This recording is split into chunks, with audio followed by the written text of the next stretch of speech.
ಚೆನ್ನೈನಲ್ಲಿ ಪತ್ನಿಯ ಮೇಲೆ ಪತಿಯಿಂದ ಆಸಿಡ್ ದಾಳಿ. ಪ್ರೀತಿಸಿ ಮದುವೆಯಾದವನೇ ಪತ್ನಿಯ ಕಣ್ಣಿನ ದೃಷ್ಟಿ ಕಿತ್ತುಕೊಂಡ. ಪಲ್ಲವರಂನ ಭಾರತೀನಗರದ ಸನಾ ಫಾತಿಮಾ ಎಂಬುವವರ ಮೇಲೆ ಆಕೆಯ ಪತಿ ಮೊಹಮ್ಮದ್ ಅಲಿ ಆಸಿಡ್ ಎರಚಿದ್ದಾನೆ. 2020ರಲ್ಲಿ ಇವರಿಬ್ಬರು ಪ್ರೀತಿಸಿ ವಿವಾಹವಾಗಿದ್ದರು.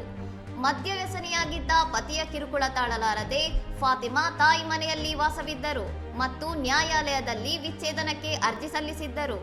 ಪತ್ನಿ ವಿಚ್ಛೇದನಕ್ಕೆ ಮುಂದಾದ ಸಿಟ್ಟಿನಲ್ಲಿದ್ದ ಮೊಹಮ್ಮದ್ ಅಲಿ ಮಾರ್ಚ್ 15ರಂದು ಫಾತಿಮಾ ಒಬ್ಬರೇ ನಡೆದುಕೊಂಡು ಹೋಗುತ್ತಿದ್ದಾಗ ಶೌಚಾಲಯ ಸ್ವಚ್ಛಗೊಳಿಸುವ ಆಸಿಡ್ ಅನ್ನು ಮುಖಕ್ಕೆ ಎರಚಿದ್ದಾನೆ. ದಾಳಿಯಿಂದ ತಪ್ಪಿಸಿಕೊಳ್ಳಲು ಫಾತಿಮಾ ಯತ್ನಿಸಿದರೂ ಬಿಡದೆ ಬೆನ್ನಟ್ಟಿದ್ದ ಪತಿ ಕ್ರೌರ್ಯ ಮೆರೆದಿದ್ದಾನೆ. ಆಸಿಡ್ ನೇರವಾಗಿ ಎಡಗಣ್ಣಿಗೆ ತಗುಲಿದ ಪರಿಣಾಮ ಫಾತಿಮಾ ಶಾಶ್ವತವಾಗಿ ದೃಷ್ಟಿ ಕಳೆದುಕೊಂಡಿದ್ದಾರೆ. ಘಟನೆ ಬಳಿಕ ಆರೋಪಿ ಮೊಹಮ್ಮದ್ ಅಲಿ ತಲೆಮರೆಸಿಕೊಂಡಿದ್ದು, ಪಲ್ಲವರಂ ಪೊಲೀಸರು ಪ್ರಕರಣ ದಾಖಲಿಸಿಕೊಂಡು ಆತನಿಗಾಗಿ ತೀವ್ರ ಹುಡುಕಾಟ ನಡೆಸುತ್ತಿದ್ದಾರೆ. ಇನ್ನಷ್ಟು ಸುದ್ದಿಗಳಿಗಾಗಿ ನೋಡ್ತಾ ಇರಿ ಸೌರಂ ಟಿವಿ.